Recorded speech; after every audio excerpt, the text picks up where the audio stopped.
নমস্কার বন্ধুরা, লাবণী কিচেনের আবারও এক নতুন রেসিপিতে আপনাদের সবাইকে স্বাগত। আজকে তৈরি করে দেখাবো একেবারে নতুন ধরনের নাম না জানা একটি অজানা পিঠার রেসিপি। খেতে অত্যন্ত টেস্টি আর মজাদার। এই অজানা পিঠাটা দেখতে যতটা সুন্দর, খেতে কিন্তু অসম্ভব টেস্টি, একেবারে তুলোর মতো নরম, মুখে দিলেই মিলিয়ে যাবে। আর নাম না জানা অজানা এই পিঠাটা একবার খেলে বারবার খেতে মন চাইবে। তো চলুন কথা না বাড়িয়ে রেসিপিটা ঝটপট করে বানিয়ে নিই। আর ভিডিওটা প্রথম থেকে শেষ পর্যন্ত দেখার অনুরোধ থাকলো। প্রথমে আমি উনুনের পরে কড়াইটা বসিয়ে দিলাম, দিয়ে এখানে 1 চামচের মতো ঘি দিয়ে দিলাম। আপনাদের কাছে ঘি না থাকলে ঘির পরিবর্তে এখানে সাদা তেল অথবা বাটারও দিতে পারেন। তারপরে এখানে হাফ বাটি মতো আমি সুজি দিয়ে দিলাম। সুজিটা যদি একটু মোটা দানার হয় তাহলে ব্লেন্ডারে দিয়ে একটু গুঁড়ো করে নেবেন। তারপরে আমি ঘি আর সুজিটা একটু ভালো করে ভেজে নেব। আর চুলার আঁচটা এই পর্যায়ে মিডিয়াম টু লোতে রাখবেন, না হলে সুজিগুলো কিন্তু খুব দ্রুত পুড়ে যেতে পারে। আর অনবরত কিন্তু এটা নাড়াচাড়া করতে হবে, যেন তলে পুড়ে না যায়, খেয়াল রাখবেন। তো আমি এখানে বেশ 1 থেকে 2 মিনিট মতো ভালো করে এটা ভেজে নিয়েছি। তারপরে যখন দেখবেন সুজিটা এরকম ঝুরঝুরি হয়ে গেছে, এই পর্যায়ে আমি দুধটা দিয়ে দিলাম। আর যে বাটিতে করে আমি সুজি মেপে নিয়েছিলাম সেই বাটির আমি 2 বাটি দুধটা দিয়েছি।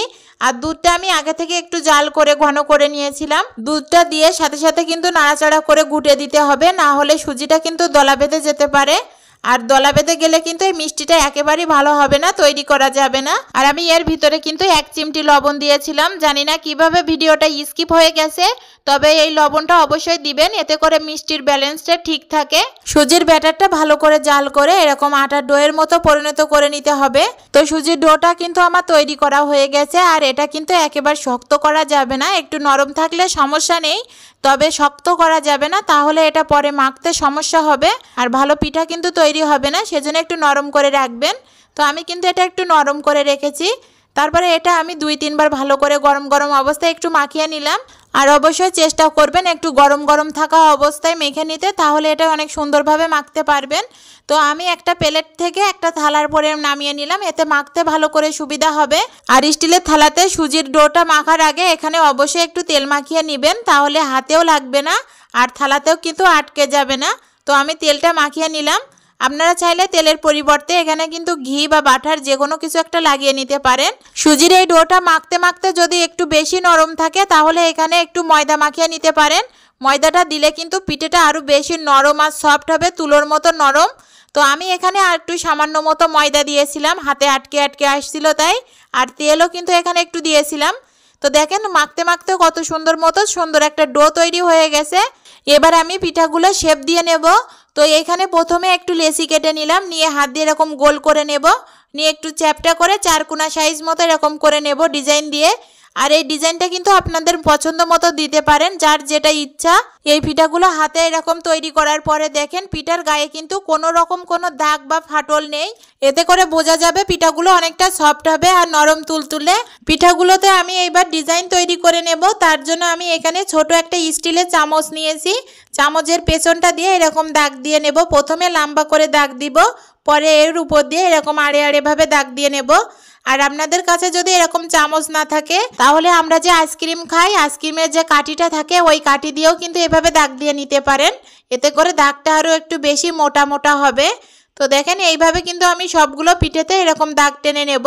আর আপনাদের কাছে যদি কোনো রকম ছাঁচ থাকে সেই ছাঁচ দিয়েও কিন্তু পিঠেগুলো তৈরি করে নিতে পারেন। আর আমি যখন পিঠাটা তৈরি করছিলাম আপনারা হয়তো খেয়াল করে দেখেছেন, এখানে কিন্তু আমি হাতে একটু ময়দা মাখিয়ে নিচ্ছিলাম, এতে করে পিঠাগুলো কিন্তু হাতে আর লেগে যাবে না, অনেক সুন্দরভাবে তৈরি হবে। আর পিঠাগুলো তৈরি করার পরে যে পাত্রে রাখবেন তলাতে একটু আটা বা ময়দা ছড়িয়ে রেখে দিবেন, এতে করে পিঠাটা কিন্তু থালের গায়েও আর লেগে যাবে না। এই পিঠার ডোটা এতটাই নরম আর সফট হয়েছিল, আমার তো মনে হচ্ছিল সবগুলো পিঠা তৈরি করে আপনাদেরকে দেখিয়ে দিই। তো কি আর করার, বেশ কিছুটা পিঠা আমি কিন্তু তৈরি করে ফেলেছি। আর এইভাবে কিন্তু সবগুলো পিঠা আমি তৈরি করে নেব। আর দেখেন কতটা সুন্দর লাগছে পিঠাগুলো দেখতে। এই পিঠাগুলো দেখতে যতটা সুন্দর হয় আর খেতে কিন্তু অসম্ভব মজার, যারা খেয়েছেন তারা তো জানবেন, আর যারা খাননি তারা ঝটপট করে আমার এই ভিডিওটা দেখে বানিয়ে নেবেন। আর ভিডিওটা দেখার পরে কিন্তু অবশ্যই কমেন্টে জানাবেন যে কেমন হয়েছিল। তো আপনাদের সাথে গল্পে গল্পে কিন্তু আমার সবগুলো পিঠা কিন্তু এখানে তৈরি করা হয়ে গেছে। এবার আমি চিনি শিরাটা তৈরি করে নেব। তো উনুনের পরে আমি একটা পাতিল বসিয়ে দিলাম, এর ভিতরে আমি 1 কাপের মতো চিনি দিয়ে দিলাম, আর দিয়ে দিলাম এই একই বাটির মাপে আমি 1.5 বাটি জল। এখানে একটা কথা মনে রাখবেন, 1 বাটি চিনি আর 1.5 বাটি জল, অবশ্যই এটা মনে রেখে কিন্তু দিবেন। আর দিয়ে দিলাম এখানে 2-3টা এলাচ দিলে কিন্তু এই মিষ্টির ফ্লেভারটা অনেক সুন্দর হয়। তারপরে চুলার আঁচটা হাইটে রেখে আমি 5 থেকে 6 মিনিট মতো ভালো করে চিনি শিরাটা জাল করে নেব। 5-6 মিনিট জাল করে নেওয়ার পরে চিনি শিরাটা আমি নামিয়ে রেখে দেব। এবার আমি পিঠাগুলো ভেজে নেব। তার জন্য উনুনের পরে কড়াই বসিয়ে দিলাম। কড়াইটা বসিয়ে দেওয়ার পরে এখানে পর্যাপ্ত পরিমাণ আমি সাদা তেল দিয়ে দিলাম। তেলটা যখন ভালো মতো গরম হয়ে যাবে তখন আমি এক এক করে পিঠাগুলো দিয়ে দেব তেলের পরে। আর অবশ্যই একটা কথা মনে রাখবেন, তেলটা কিন্তু অনেক ভালো মতো গরম করে নিতে হবে।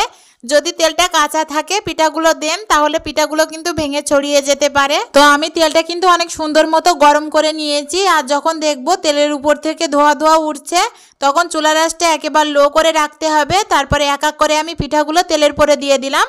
পিঠাগুলো তেলের পরে দিয়ে আমি বেশ 1 থেকে 1.5 মিনিট মতো আমি ভেজে নেব।